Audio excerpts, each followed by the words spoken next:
ndabasuje mbahe ikaze kuri Chabi Esport nduva nakogeza ngo Gorazo ni ikipe ya Manchester City yegukanye igikombe cya kane cyayo kikurikiranya muri Premier League.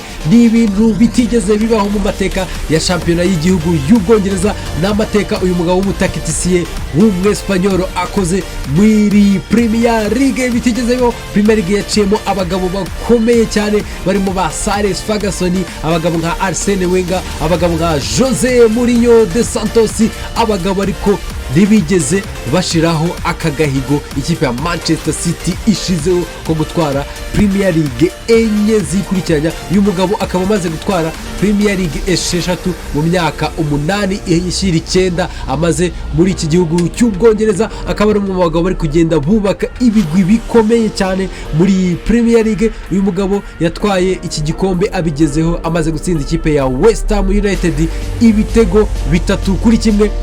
Ibitego 2 byatsinzwe n'umukinnyi w'umwaka w'iki gihe bamwita Phil Foden, umukinnyi wahembwe nk'umukinnyi w'umwaka kuko yatsinze ibitego 19 byose muri iyi sezo, akagirwa umukinnyi w'umwaka. Ejo yatsinze ibitego 2 ndetse na Rodri atsinda ibitego 2, umukinnyi ukina hagati mu ikipe ya Manchester City. Ikipe ya Manchester City ni mu makipe yarameze neza muri iyi sezo, ikaba itwaye igikombe cya kane kikurikiranya. Ikipe ya Man City uyu mutoza akaba atangaje ko agihari no muri season itaha y'imikino.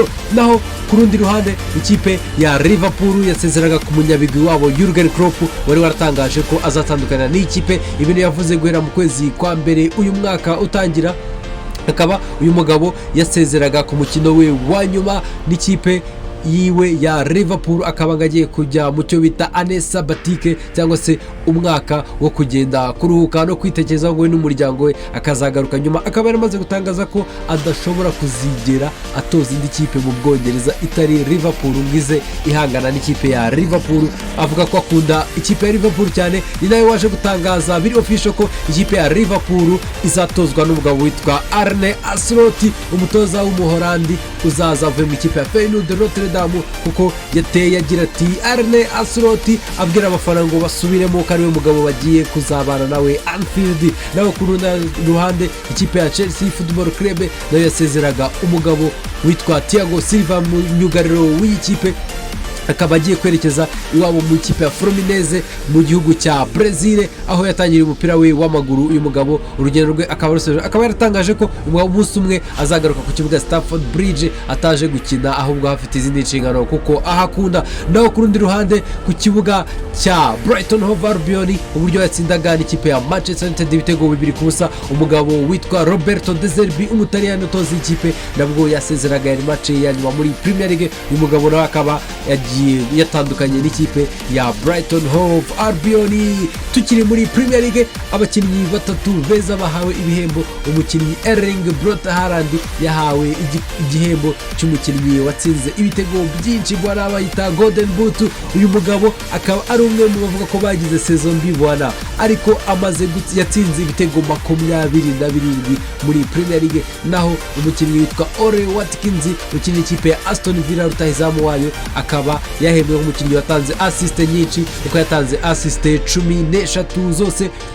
Naho umugaride w'ikipe Arsenal David Raya akaba yahembwe nk'umugabo winjizwe ibitego bikeya muri match yakiriye. Uyu mugabo akaba yaramaze match 18 atinjizwa igitego na kimwe muri Premier League. Akaba ari wahawe Golden Gloves cyangwa se zahabu yaga yahawe ihabwa umukinnyi winjije ibitego bikeya muri Premier League cyangwa se wamaze imikino myinshi atinjizwa igitego muri Premier League. Akaba ari umugaride w'umwaka. Premier League uko yagenze muri weekend ku munsi wa nyuma, ikipe ya Arsenal yatsinze ibitego 2-0 ikipe ya Everton, ikipe ya Brentford itsinda ikipe ya Newcastle ibitego 4-2, naho ikipe ya Manchester United itsinda ikipe ya Brighton Hove Albion ibitego 2-0. Ikipe ya Burnley y'umutoza Company itsindwa ibitego 2-1 ikipe ya Nottingham Forest. naho ikipe ya Chelsea Football Club ku kibuga cyayo yatsinda Bournemouth ibitego 2-1.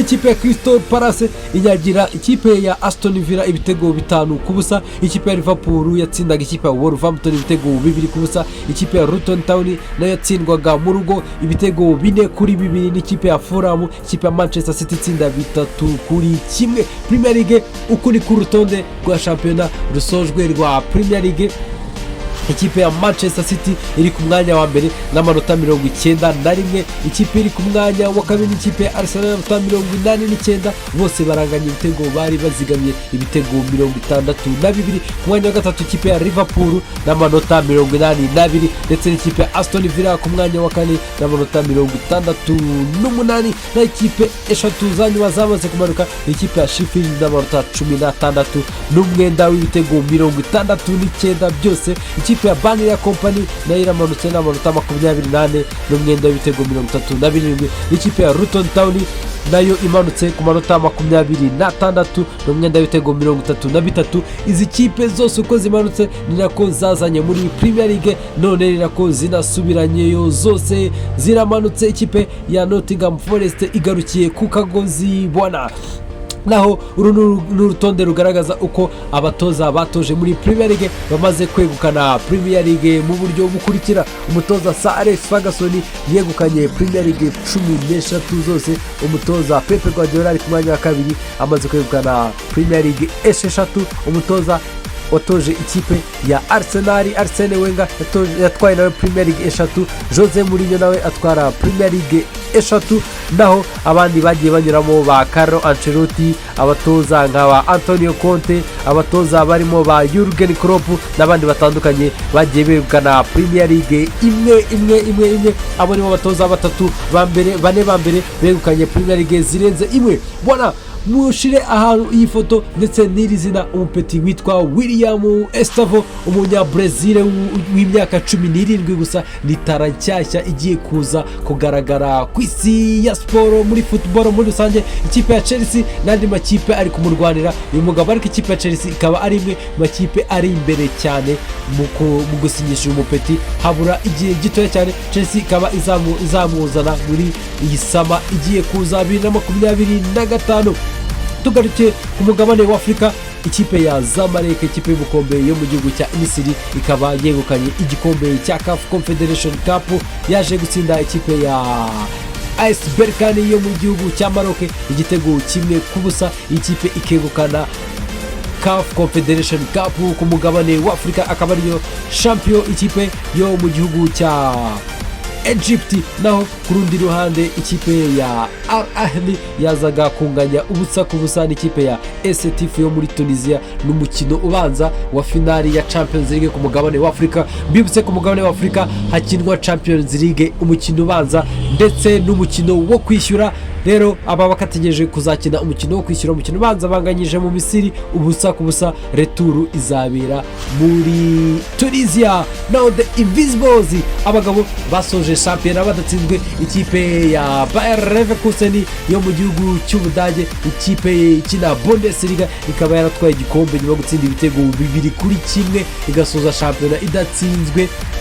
Mu mikino 34 bakina, abagabo batsinzemo imikino igera kuri 28, banganya imikino 6 gusa, batsinda ibitego 89. Abagabo binjizwa ibitego 24 gusa, nibo batwaye igikombe cya Bundesliga. Reka dusoreje amakuru yacu y'imikino muri NBA nayo yakomezaga ijoro ryatambutse. Hamenyekana amafinali yombi. Ikipe ya Denver Nuggets yaje gutsindwa n'ikipe ya Minnesota Timberwolves amanota 98 ku manota 90. Ikipe ya Minnesota Timberwolves itigera kuri finali ya Western Conference, aho umukinnyi Carl Anthony yatsinze amanota 25, akora rebound 12, akora steal 2. Imikino irangira ari 4-3. Naho ku rundi ruhande ikipe ya Indiana Pacers yatsindaga ikipe ya New York Knicks umutoza wayo wahawe igihembo cy'umwaka muri NBA.